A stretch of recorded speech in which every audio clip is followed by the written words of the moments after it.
자유에 있는 분과 인사할까요? 샬롬, 행복하셨습니까? 네, 네. 오늘 방학 기간이어서 함께 아이들과 함께 예배드리고 있습니다. 오늘 너무나 잘 알고 있는 종려주일이죠.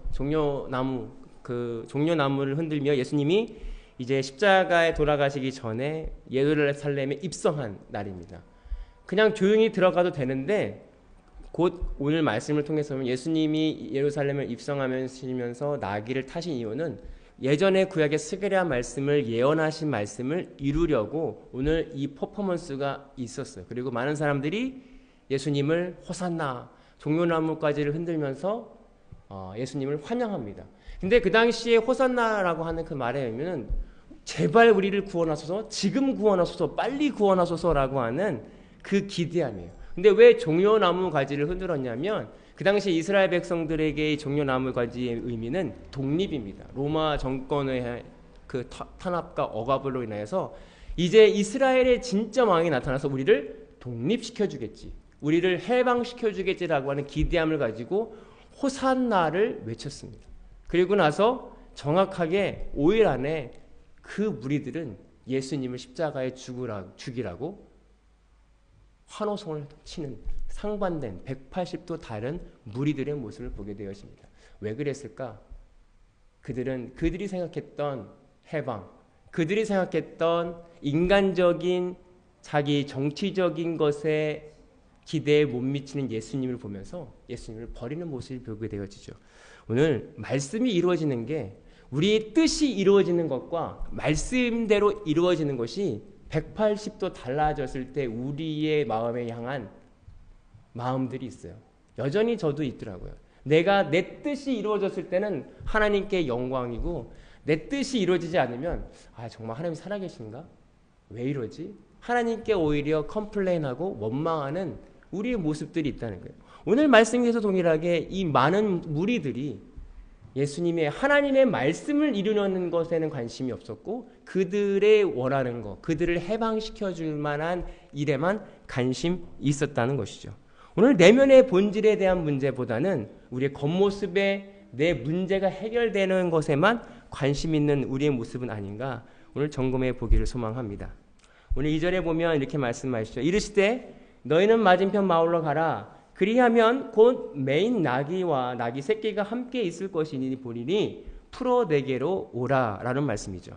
오늘 말씀을 지시키기 위해서, 말씀이 이루어지기 위해서 예수님께서 말씀하세요. 입성하기 전에 이미 알고 계셨어요. 저 건너편에 가면 나귀 새끼와 나귀 어미가 있을 텐데 내게로 데려오라. 풀어 데려오라. 그리고 제자들을 보내십니다. 오늘 우리가 하나님과 함께 동행하려고 한다면, 하나님의 일을 하려고 한다면 메인 것에서 풀어져야 돼. 오늘 예수님께서 나귀를 풀어가요. 꼭 그냥 데려오라고 할 수도 있는데 그 메인 것에서 풀어 내게로 데려오라. 오늘 메인 것에서 풀어지려면 내 스스로 풀을 수 없는 것을 보게 되어진다. 예수님의 명령과 예수님의 말씀 없이는 우리가 풀어질 수 없어요. 내 세상의 관습, 내가 세상에 가지고 있던 가치관, 내가 여전히 매여 있는 것들이 있어요. 내가 내 고정관념과 내가 버리려고 해도 내 스스로는 버릴 수 없는 우리 습성과 악습들이 있는데 하나님께 쓰임받고 하나님과 동행하려고 하면, 하나님과 함께 길을 가려고 할 때 우리의 매인 것을 풀어지지 않으면 우리는 여전히 세상에 매여 있어 하나님의 일을 바라보지 못한다고 하는 사실입니다. 오늘 저 여러분들이 주님의 은혜를 통해서 매인 것이 풀어지는 은혜가 있기를 소망합니다. 어린 암나귀는 한 번도 등에 사람을 태워본 적이 없는 나귀예요. 어린 나귀에 누군가 위에 탄다라고 하는 것은 굉장히 불편한 일이고 굉장히 어려운 일이에요. 그러나 예수님이 그 나귀 위에 탔을 때 어린 나귀는 반항하지 않아요. 순종합니다. 거기에 죽어 있어요. 왜 그랬을까? 그가 어미하고 떨어졌음에도 불구하고 그가 원래 관습은 어미와 떨어지는 순간 불안과 초조와 막 이렇게 될 텐데 그렇게 되지 않고 오늘 풀어진 거죠. 자유함을 누려서 예수님이 가라면 가고 오라면 오는 순종하는 낙이 새끼의 모습을 보게 되어집니다. 오늘 저 여러분들이 이러한 플렉시블한 그런 유연함을 갖는 저와 여러분이 되긴 소망합니다. 예수님의 은혜로 풀어지면, 메인 것에서 풀어지면 하나님이 이리로 가면 이리로 가고 저리로 가면 저리로 가고, 어떠한 환경 가운데 우리가 그 환경을 불평불만하는 것이 아니라 하나님이 뭔가 뜻이 있겠구나 하고 거기에 순종하는 나귀처럼 행복한 나귀가 우리가 되어 있기를 소망합니다. 하나님이 우리 이렇게 쓰신다. 여러분, 우리는 어떤 거에 매여 있습니까? 우리 자신을 생각해 볼 수 있었으면 좋겠어요. 내가 생각하는 교회, 내가 생각하는 하나님, 내가 생각하는 직장, 내가 생각하는 가정, 내 기준과 내 모든 것들이 무너졌을 때 오는 그 불안함과 초조함을 살아가고 있는가, 아니면 오직 예수님, 내 안에 예수님만 계시면 돼, 내 안에 하나님만 계시면 돼, 이 자유함으로 살아가고 있는지 오늘 우리의 마음을 점검해 보기를 소망합니다. 만일 누가 무슨 말을 하거든 주가 쓰시겠다 하라. 그리하면 즉시 보냈니라고 말씀하고 있죠. 3절에 이렇게 말씀하고 있습니다. 만일 누가 쓰시겠다 하면 주가 쓰시겠다고 하라. 여기 굉장히 얼토당토한 얘기예요. 제자들을 보냈는데 야, 누가 쓰겠다고, 누가 뭐라고 하면 주인이 다 있을 거 아니에요. 그 나귀의 주인도 있고 그 세상의 가치관과 관습에는 당연히 누군가의 소유가 있습니다. 그러나 오늘 하나님의 가치관은 이 모든 만물의 주인이 하나님이에요. 누가 말하면 주가 쓰시겠다고 하라. 물론 이 말은 쓰고 다시 돌려줄 거야 라는 말이 의미가 있지만, 아무리 빌려준다라는 거 해도 그 사람의 소유가 있는데 그것을 아무 담보도 없이 빌려준다는 건 제자들 입장에서는 좀 얼토당토한 이야기지만, 오늘 예수님의 명령에 따라서 오늘 제자들은 그렇게 합니다. 가서 주가 쓰시겠다고 하라. 그러니까 주인이 내어주는 거죠. 여러분, 우리가 이 땅을 살아갈 때 우리의 간섭과 우리의 가치관은요, 이 세상의 가치관에 매여 있을 수밖에 없어요. 이건 내 것이 아니야, 이건 내 거야, 분명하고요. 내 것을 소유할 때 오는 기쁨과 만족과 안식함이 있어요. 오늘 말씀을 통해서 예수님이 주가 쓰시겠다고 한다는 것은 이 땅의 모든 소유와 모든 주인이 하나님이라는 사실을 다시 일깨워주고 있습니다. 주가 쓰시는 것입니다. 오늘 우리가 내가 아무리 내 힘과 능으로 살아가는 것 같고, 내가 직장을 해서 일을 하고 내가 돈을 버는 것, 내가 공부하는 것조차 내 머리와 내 시간을 투자하는 것 같지만, 그것이 하나님이 주신 능력이라고 하는 사실을 우리는 한 번도 잊어버리지 말아야 된다는 거예요. 이게 하나님의 능력이 아니라 내 노력이고 내 힘이라고 하는 순간 그는 하나님과 상관없는 사람으로 살아가고 있다는 거예요. 오늘 말씀 속에도 끊임없이 우리에게 주시는 말씀은 주가 쓰시는 것입니다. 주가 쓰시겠다고 하라. 오늘 우리가 하나님께 쓰임받는 자가 되길 소망합니다. 하나님 주신 힘과 능으로 살아가는 저와 여러분들이 되기를 소망합니다. 이는 4절과 5절에 이는 선지자를 통하여 하신 말씀을 이루려 하심이라. 일렀을 때 시온의 딸에게 이르기를 내 왕이 내게 임하니 그는 겸손하여 낙이 곧 멍에 매는 짐승의 새끼를 탔도다 하라 하였느니라. 오늘 이 말씀을, 스가랴서 9장의 말씀을 이루시려고 예수님께서 일부러 그 시점에 나귀를 가져오셔서 말씀을 이루었다라고 오늘 마태복음 기자는 이야기하고 있습니다. 왜 그럴까? 오늘 하나님의 말씀, 오늘 예수님 또한 이 성경에서 주신 언약과 말씀을 이루시는 데 목적에 근거합니다. 오늘 우리가 하나님의 말씀이 이루어지는 게 무슨 뜻입니까? 성경의 뜻이 이루어지는 건 오직 구원이에요. 성경에 이루어지는 것은 구원의 역사를 쓴 거예요. 어떻게 우리를 구원하실 것인가, 어떻게 우리를 하나님의 자녀 삼으실 것인가에 대한 목적과 방향성 말고는 성경이 없다는 거예요.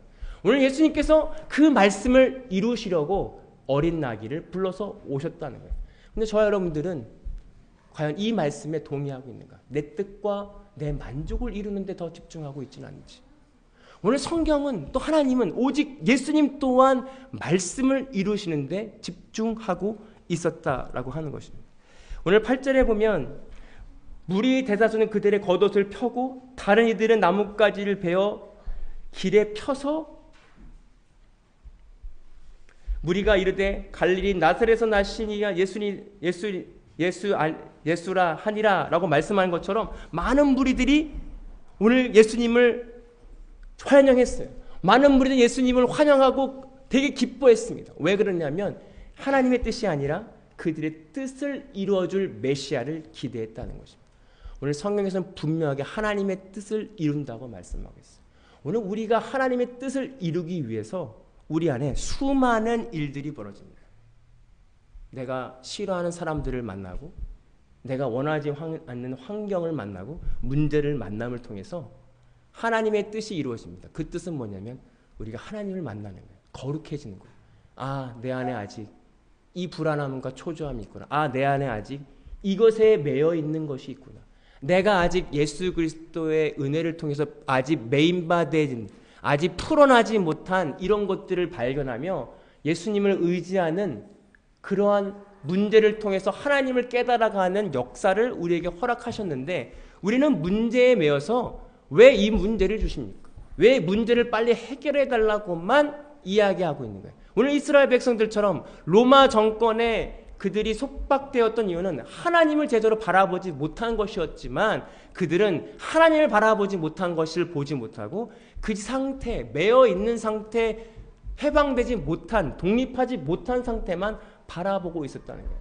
오늘 저희와 여러분들은 육적인 눈이 아니라 영적인 눈을 열어 내 안에 아직 매여 있는 것이 무엇인지를 발견하고 발견한다면 기쁨으로 예수 그리스도께 고백할 수 있어서 예수님의 은혜를 통하여 완전한 참 자유함을 누리는 저와 여러분들이 되기를 소망합니다. 그래서 하나님의 뜻이 이루어지는 거예요. 오늘 모든 사람 가운데 이루어지는 내 안에 주어지는 모든 환경을 통해서 하나님의 뜻을 발견할 수 있는 저와 여러분들이 되기를 소망합니다.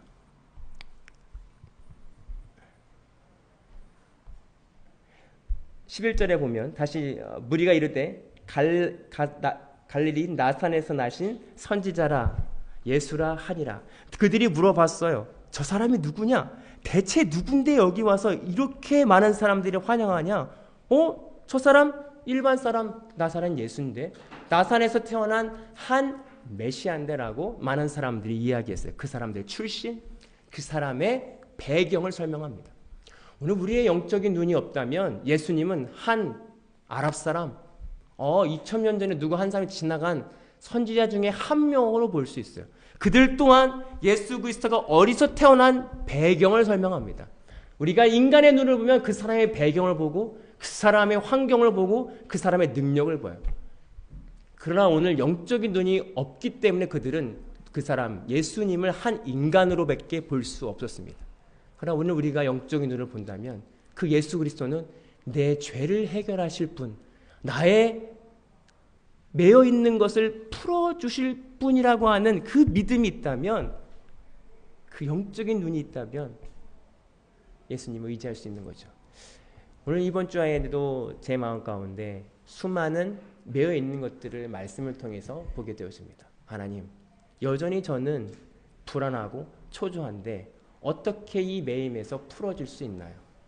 기도하다가 이것은 평생 예수님 붙잡고 갈 수밖에 없구나. 내가 믿음으로 그렇지, 예수님이 십자가에서 모든 걸 해결하셨지. 그 믿음으로 고백하는 이 고백이 얼마나 능력 있는지 경험하는 것 말고는 내가 할 수 있는 게 없구나. 그래서 수많은 경험들 통해서 내 안에 닥쳐져 있는 문제, 내 생각과 내 사고방식으로 도저히 문제가 해결될 수 없는데, 인간의 생각과 계산으로는 절대 할 수 없는데 어떻게 하지? 그러나 그 가운데 막다른 골목 가운데서 오로지 하나님만 의지하며 나가며 내가 어떻게 합니까? 이 두려움과 초조를 주님 앞에 고백하는 것 말고는, 십자가에서 죽는 것 말고는 내가 할 수 없다라고 하는 사실을 깨닫고 고백할 때 오는 그 기쁨, 그 만족, 그 평안함을 누리는 것, 이것이 자유함이구나. 오늘 저와 여러분들이 경험해야 될 것은 왜 예수님이 죽었습니까? 왜 예수님이 부활하셨어요? 우리에게 참 자유함. 문제가 해결되는 게 아니라 문제가 왜 왔는지, 이 문제를 통해서 내 내면을 일어나는 불신앙과 하나님을 원망하는 마음을 찾아서 해결받고 예수님과 함께 죽으라고 하는 그 은혜를 은혜로 받지 못한다는 거예요. 하나님의 은혜를 은혜로 생각하는, 우리 삶 가운데 수많은 문제와 어려움을 은혜로 생각되어지는 저와 여러분들이 되기를 소망합니다. 기도하겠습니다. 사랑의 주님, 오늘 종료주의를 맞이해 예수님이 우리 마음 가운데 들여오시면 우리가 더 힘들어요. 세상적으로는 더 어렵고 내가 더 손해봐야 되고 내가 더 힘든 과정이 있습니다. 그러나 이 과정을 통해서 얻어지는 것이 세상적인 복이 아니라 하나님과 함께 동행하는, 하나님과 함께 생활하는 삶이라는 것 하는 것 사실을, 더 거룩으로 걸어가야 된다라고 하는 사실을 우리가 깨닫고 기뻐할 수 있는 우리 영적인 눈이 열리기를 소망합니다. 어린 나귀처럼 그는 어미와 함께 있는 게 평안하지만, 그의 습성은 어미와 함께 있는 게 평안한 상태이지만 풀어져서 예수님 앞에 순종한 나귀처럼 오늘 우리가 어린 나귀같이 모든 것에 풀어져 예수 그리스도의 뜻을 따라 어디든지 가라면 가고 서라면 설 수 있는 그러한 믿음의 한 사람 한 사람 되기를 소망합니다. 그 주님께 쓰임받고 착하다 충성된 종이라 칭찬받는 우리 모두가 되기를 소망합니다. 예수님의 이름으로 기도하옵나이다. 아멘. 이제는 우리 예수 그리스도의 은혜와 아버지 하나님의 극진하신 사랑하심과 성령님의 감화 감동 교통하시는 은혜가 오늘 종료주일 말씀을 통해서 예수님이 이 땅에 오신 이유가 우리의 문제를 해결함이 아니라 우리의 영적인 문제와 구원을 이루려고 하는 그 말씀을 이루시기 위한 것이라는 것을 깨닫고 우리 삶 속에서도 그 말씀을 이루기로 결단하고 돌아가는 모든 성도들 머리 위에 이제로부터 영원토록 함께 하시기를 간절히 축원하옵나이다. 아멘. 감사합니다. 한 주일 동안 승리하시고 다음 주에 뵙겠습니다. 금요일 날 아침에 뵙겠습니다.